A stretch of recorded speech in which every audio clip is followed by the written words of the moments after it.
the Simple Healthy Life podcast, and where our goal is to have real, insightful conversations on topics that we find interesting. And this one is interesting to me because, well, first I'll tell you what it is. We're going to discuss something called the hedonic treadmill. All right, and that's a new term for people. Hedonic comes from the Greek word for hedon, which is in relationship to pleasure. And satisfaction and desire. But where it stems from, the reason I wanted to talk to you about this is I was at the beach the other day and I was sitting in my chair looking up at these gorgeous houses. I mean, overlooking the water. Maybe it was in Chatham, so I don't know, $5+ million homes. And I started thinking, this might be where my head was at. I bet there's two people in there right now that are yelling at each other, that are having the same challenges that we go through. They just happen to be doing it in this $5 million house with this amazing view on a deck that overlooks the water. So I was like, man, isn't that interesting that I'm sitting down here and thinking to myself, I could be happy there. I could aspire to live in one of those houses. Maybe someday things go right for me, and that's where I'm. That's where my nephews and nieces come to visit Uncle Mike, right? But then at the same time, I thought, what does that do? Does it change me? Does it make me happy? Does that bring me happiness? So I started to kind of just look it up a little bit, and then talk to you, and you mentioned the word, this topic, the hedonic treadmill. So I guess I'll let you introduce what the hedonic treadmill is. Sure. Yeah. No, it's a great segue into it. I mean, hedonic treadmill or hedonic adaptation is kind of this interesting psychological model, I suppose, that we have this baseline happiness level, and that baseline is influenced by a number of things, which we'll get into. But there is a diversion from the mean. So we get really, really happy when we buy a new house, for example, right? But that only lasts so long. We get really, really happy when we get a new relationship, or we get a new job, or something that we perceive as pleasurable and exciting happen. We divert from our mean. We go, up on the scale, and we feel really happy, but it only lasts for so long, and then we revert to the mean. We have this hedonic adaptation to the mean. The other part of that is the same thing is true for really tumultuous events, really perceived negative events. We feel really, really sad when we get broken up with, or we lose our job, or we lose our house, or something otherwise terrible happens. We get really, really sad. And then we revert to the mean, and we come back up to our baseline happiness. So the idea of they call it the hedonic treadmill because we always end up in the same place. We're never more or less happy or more or less sad than we are at our baseline. It doesn't last that long. And what's super interesting about it is that we've all experienced that. We've all been in the new house or the new apartment or having the new job and been really pumped about it for a couple weeks, couple months, maybe hours, whatever it is. And then we revert back to the mean. And you look back and you're like, wow, it's crazy how I thought, 2 years ago, I would be so happy if I had all the things that I have now. Yet here I am back at the mean. So that is hedonic adaptation. Yeah. I'm glad we're talking about it because it's clearly relative to everybody. Mm-hmm. I mean, I gave you one example, but everybody has countless examples of times they've grown and felt great, and times that they've really been down in the dumps and come back. And we get really good at looking at this thing one way, right? But how amazing is it that we can adapt to bring ourselves back into this baseline? Right. So essentially what we want to try to do, if we're being honest with ourselves, is raise our baseline, like our baseline happiness, Like, how do you walk through the day? Do you walk through the day as a happy person, or do you walk through the day as Eeyore from Winnie the Pooh, right? There's somewhere in the middle, right? We know people that do both. True. So the question is why? Why do we adapt, right? And why can't we just hold on to this feeling of joy? And I think that if we had the ability to hold on to this feeling of joy, I think that we would essentially have to also be forced to hold on to this feeling of dread and sadness. And at least for me, I can speak to myself for myself only. I'm glad that we have both. I'm glad that we don't have to live down in the dumps when something bad happens to us, because we live in a world that is full of suffering. You look around, but we also live in a world that offers us the opportunity to feel this joy at the smallest thing. I mean, the other day, someone wrote me a nice note on my coffee cup, and I didn't even see it. And I was drinking my coffee, and I spun it around, and it was like just a smile face that said, like, have a hot day or something like that. It was like, because it was a hot coffee on a hot day, or I hope you're having a heated day or something good. I was like, I just smiled, and it brought me joy. That was just, there's so many opportunities to feel that joy. Right. And I know it's a silly one, but I think that if we're honest with ourselves, we like this hedonic treadmill. Keeps it interesting. Right? Yeah. It would be, that's why we've poked fun of it at it before, but the goal of like, well, I just want to be happy. Okay, well, that's just not going to happen, right? Like, you ask someone what they want to do or how they want, what are your goals? I just want to be happy. Okay, well, not a great goal. You're never always going to just be happy, because that's not how it works. You can maybe influence, kind of like to your own point, like baseline happiness. We can talk about a little bit about that, but that's not life. Life is not just happiness and that's it. Yeah. Oh, by the way, that it just said "you're hot" on it. Oh my God. You're hot. Oh, that was really nice. I was like, oh, cool. Thank you. Like looking at who's the barista. I still have the coffee cup. No, I'm just kidding. It just made me feel good. I think I heard God laughing in there. Yeah. So okay, and then we talked about this like baseline happiness. So there's always reversion to the mean. This baseline level of happiness can change. So that's kind of cool. You can kind of affect that, and you even alluded to it. Some people seem to be at different levels. I've seen that. I've worked with people who seem to be, they have their hedonic adaptation, they have their kind of deviances from their baseline, but their baseline seems so much higher than other people. And I've worked with people who are just, their baseline is so low. And yeah, it's hard to see. And I think the beautiful part of it, though, is that it can all be influenced. And there's some surprising influences there. They've done research and have figured out that about 40 to 50% of your baseline happiness is determined by genes. So By genetics. By genetics, yes. So you're born into a happy or not happy state? I guess 40 to 50% of that is completely dependent on your genes. Yeah. Oh man, I hate hearing that. I know. I feel like that gives people an out. Like, nope, born this way. We hate that. Yeah. Check my N27 gene. It's just not as big as yours. I'd be so pissed. I got a mutation on that one. A genetic mutation. Nope. Yeah. Damn. I know. I was hoping that it wouldn't be as high as that, but it does make sense. You kind of look around and you can kind of, as much work as certainly can be done, and that certainly impacts things. And again, we'll talk about that. There does seem to be just this kind of like baseline level for people. When you get to know people, you kind of start to see that too. You know someone very deeply, and you can see all the work they're doing or not doing or whatever, and you still see the kind of reversion. You're like, okay, yeah, I see.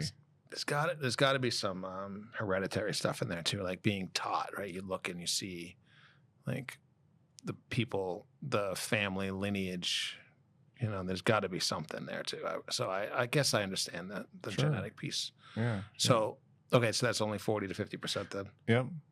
Our circumstances only affect 10% of our baseline happiness level. So what happens to you?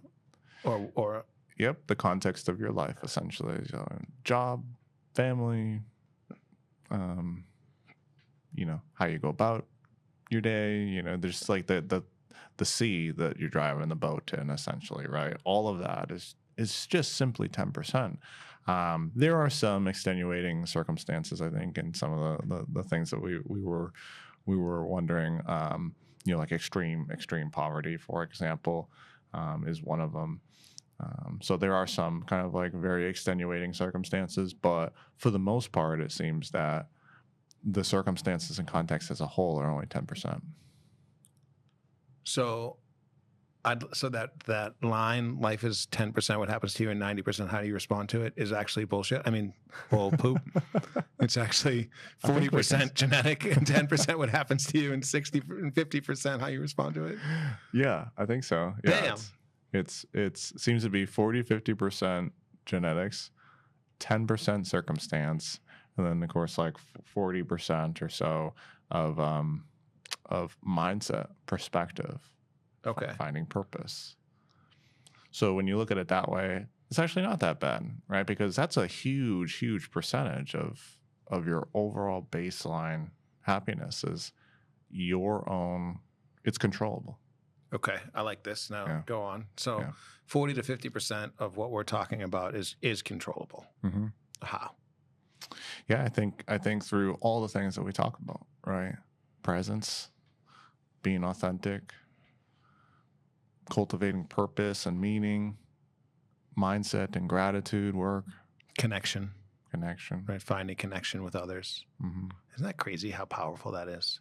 It's the most important thing. And we talked about the blue zones. Did we do an episode on blue zones? Mm-hmm. They talk where there's like 7 places in the world where people live to be over 100. More people live to be over 100. Yeah. And connection and purpose were like 2 of the 7 things. Right. Yeah. I mean, all of that is a choice. And for it is hard, right? Like connection isn't an easy thing for some people. But there's always work. There's always things that can be done there. If you're not, I always use the example for younger folks that it's sometimes really hard to connect when you're younger. And we've all experienced this being in school, and they just kind of lump you in with people who are your same age and basic region, and they're like, all right, be friends. Yeah, it doesn't really work that way. And if you're a little different, you're a little more mature, or you're a little more immature, or you have maybe kind of niche interests or hobbies or passions, then you're probably actually not going to connect well with people in your grades. And the unfortunate part is, and we talk about this so much, is that then we cultivate beliefs around that. I'm not the kind of person who has a lot of friends. I don't connect well with other people. I hate other people, right? And then we carry then we carry that. When in fact, it was just kind of like luck of the draw. You got thrown in with a random group of people. They might all have similar interests. They might all be more immature or whatever it is. And then you're cultivating and holding a belief from that age all the way through the rest of your life, when it was gambling. Yeah, not only was it gambling, but it was the 3rd grade, and you can't even talk to anybody about it. For real. You don't even know to say, hey, I feel funny when I go to school. I don't like this. Yeah. Your parents go, why? I don't know. I go, okay, we'll go back to school. Right? Yeah. All right, well, tomorrow's Tuesday, so I got to drop you off. Same concept. It's like, that's why I'm questioning, even as we talk, I'm questioning this genetic versus hereditary versus early on belief system. Like, I wonder if you really were able to, it would suck for the study to be done, right? You'd take one kid and tell him that life sucks his whole life, when you're young. And then you take another kid, and every day it's like, life is great. You're going to be the best, optimistic no matter what. Yeah. And then see, if it's genetic or if it's really like this. I mean, I guess some people are predisposed to being more optimistic and predisposed to being more resilient, right? But do you learn that, or is it really like in your genes? Like, I don't know. We're going with 40 to 50%, but I'm hung up on it, even though I know that there's 40 to 50% that we can control. Right. So, and then perspective, right? Your baseline happiness can be absolutely controlled by perspective. Sure. Right. I mean, I think one of the things that we're challenged by as a society now is like, how do we gain perspective? How do the most of us gain perspective? Well, it used to be that we would talk to the people in our community, right? That was kind of the majority of it. Like let's go way back to the 1990s. Okay, so you'd pick up the newspaper, you'd get a magazine, you'd talk to your friends at school. Maybe you traveled a little bit with your family. But that was really the majority of it, right? Your perspective came from that. Or you had now, how do we gain perspective? Social media, the majority of kids these days, the majority of people are like looking at stuff they know to be fake, that they know to be doctored, that they know to be altered. And it's showing them what happiness looks like.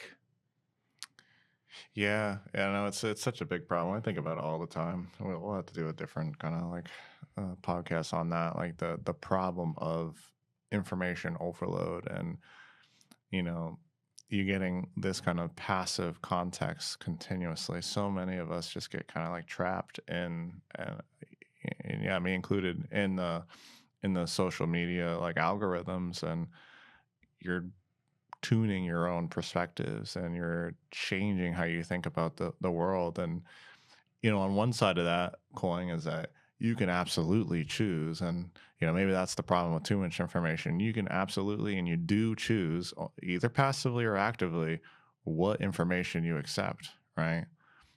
I experience this all the time in like nutrition stuff. People come to me all the time saying, I don't even know what's right, because I watch one video and says like oatmeal and carbs and meats are all bad, and the next one is like says veggies are the most awful thing, and it's legitimately true that those videos can be back to back. You can watch one thing and then get the other thing right next to each other. And so what do? How do you determine? Well, now you just, I don't know, what do you go by? A number of likes, or which person is more attractive who says that, or who has more charisma, or whatever, right? And so you really can choose.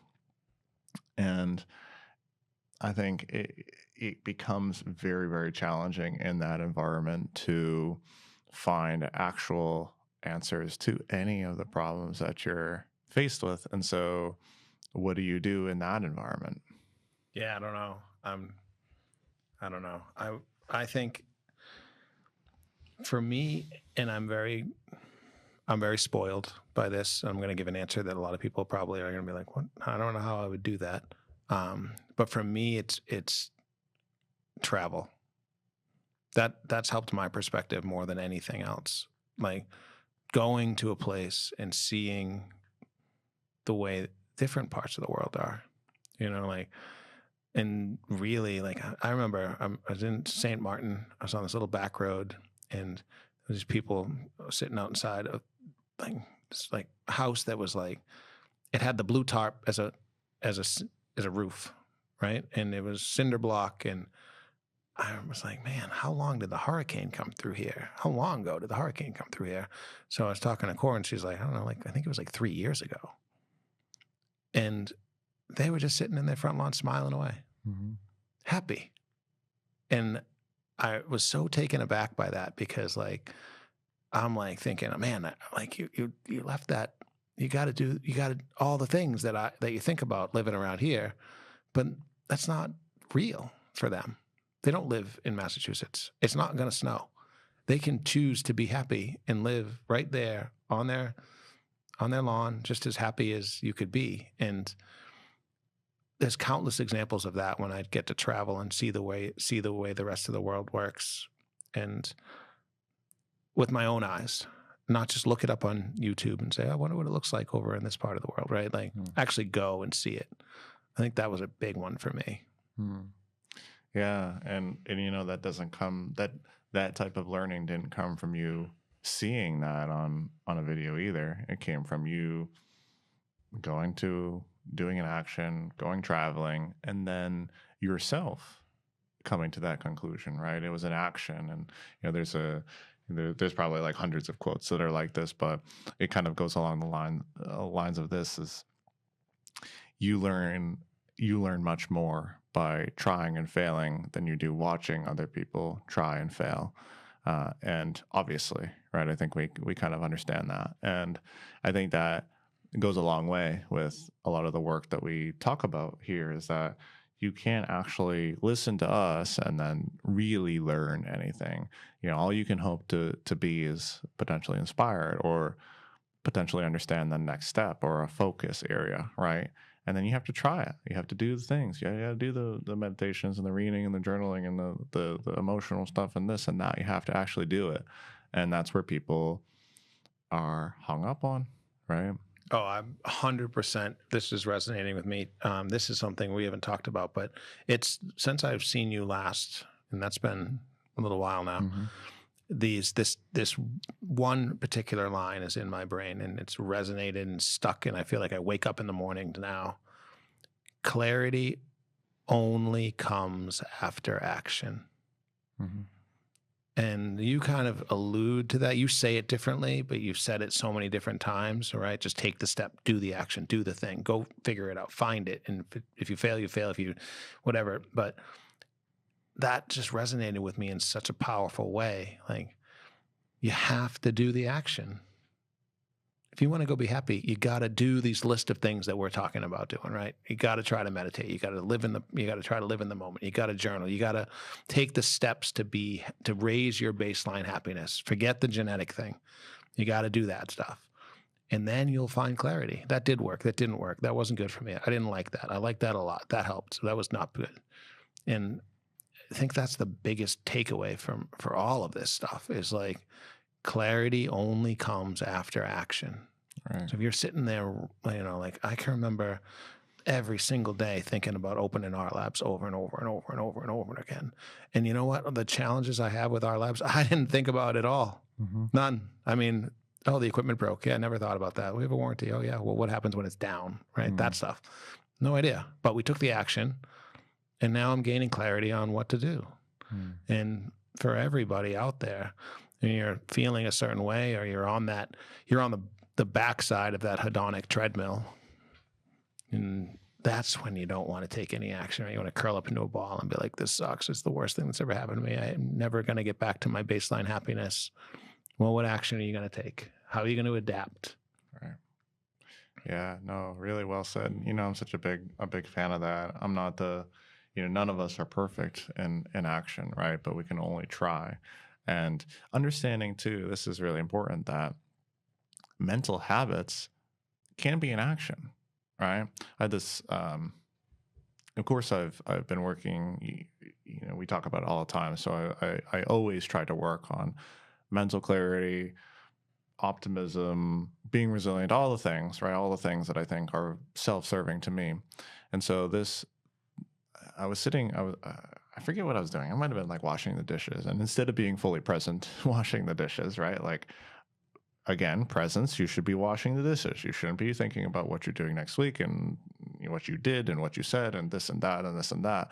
But nonetheless, I think I was really beating myself up. And for whatever reason, it was just kind of like, I didn't do something well, or I said something wrong. And I was like really stuck in that.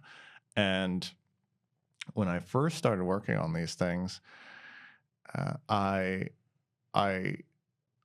reframed in that moment, and it felt really, really bad because I had this thought like, ooh, I shouldn't be beating myself up. I should be building myself up. And then I said, Ryan, it's okay. Blah, blah, blah, blah, blah. You know, something. I affirmed myself. But you know what? The thing that stuck with me most, and this is now like however long ago, a couple of years. So basically the other day, the thing that stuck with me the most was how much friction there was for me to say that, right? That's an action. it's a mental action. It's a mental, cultivating a mental habit. But that for me was an action because it felt like something I didn't want to do in that moment. And I did it anyways. Oh, yeah. Yeah. When you talk about friction, mental friction on affirmations, I mean, countless examples of me teaching, training, and helping develop people. One of the things that I do with them is we stand in the mirror and we both stand next to each other and we do affirmations. Nice. And I start, and then the next person goes, and then I'll go, and then they'll go.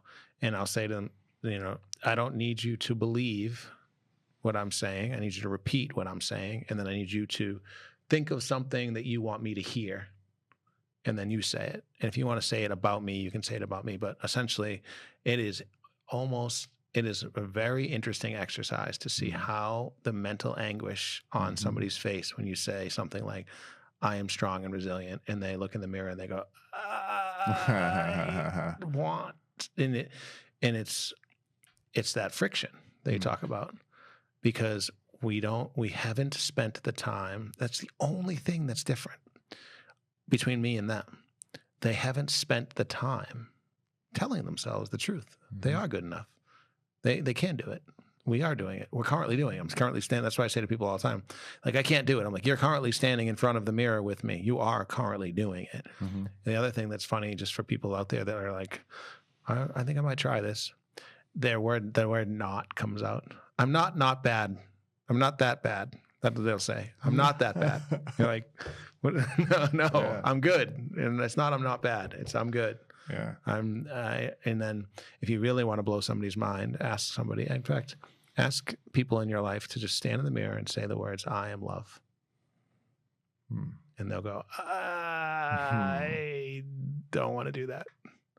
It's fascinating. I encourage everyone to try that, right? Right after this, go to the bathroom, look yourself in the mirror, and can you actually say, I am good enough. I am strong. I love myself. Can you actually say that? And it's not meant to be like a gotcha. It's meant to be like kind of a profound experience because it is challenging. It really is. And I think a lot of people bring that up to me when we talk about just like bettering habits in general. They say, well, Ryan, this feels like I'm lying. I don't believe it. And one of the analogies I kind of like is, they say, well, I'm faking it if I do it. And I can understand where that comes from because it feels to them so incongruent with how they actually operate through the day. But that would be like saying, being someone like kind of like, imagine a little like scrawny going to the gym and they are doing dumbbell curls and they say, well, I feel like I'm faking being strong, so I'm just going to not lift the weight. Because who I am right now is I'm just this kind of weak, whatever. And I think people can understand that. Like, no, you actually, obviously, to get strong, you've got to lift the weights. You got to do the things to build the muscle. But yet when we change from the physical plane to the mental plane, all bets are off. People they don't believe it. They don't believe that they have to practice being how they wish to be, the scrawny individual or the weaker person or whatever it is. Not that it really matters. They have to practice being strong by lifting weights. And, the more pessimistic, down person really does have to practice being optimistic through reframes and affirmations and those kinds of things. It's only natural. Oh, I love it. And such a great topic. We could go on for days, but how about the people that say to you, I'm just bad with money? Okay. It's just the way I am. That's just the way I am. Yeah. Yeah. I'm just this. I'm just that. I'm just this. And I mean, how many times can we beat a dead horse today to say your baseline happiness, your 40% of it is just that, but the other 60% are essentially in your control. And choosing to recognize how adaptable you have always been. And I think maybe we'll end on this kind of this point / I'll leave you with this. The hedonic treadmill proves that you have the ability to be adaptable even when you don't want to. We wish we could stay in the highs of highs. I wish I could say, like, that last job promotion I got that's the one that's going to do it for me, and I'm going to be happy forever. I'm going to but it's just not the case. In the lows of lows, the things that you've done that were not good and it happened to you and you hated it and you felt so sad, you've adapted that. So now take that baseline happiness and work on adapting to a new you, to a new level of happiness, knowing in your heart of hearts and your mind of minds that it's going to take practice, it's going to take effort, it's going to take consistency, it's going to take time, and it's going to take action. But it's deep down, you know what I'm saying is accurate and true. Love it. Totally, all of those things, totally mutable. It just has to occur through action. Right. No amount of advice, knowledge, information, tips, tricks, not going to do it. You need that friction. Yep. Good. Well, thank you for listening to our Simple Healthy Life podcast. And we always would love to hear from you, the audience, and we're always grateful when we do. So if you have topics or thoughts you're interested in, shoot us a note. And we're tracking these things to see how they perform. Share them with your friends and family if you're interested and want them to find a new baseline of happiness. All right.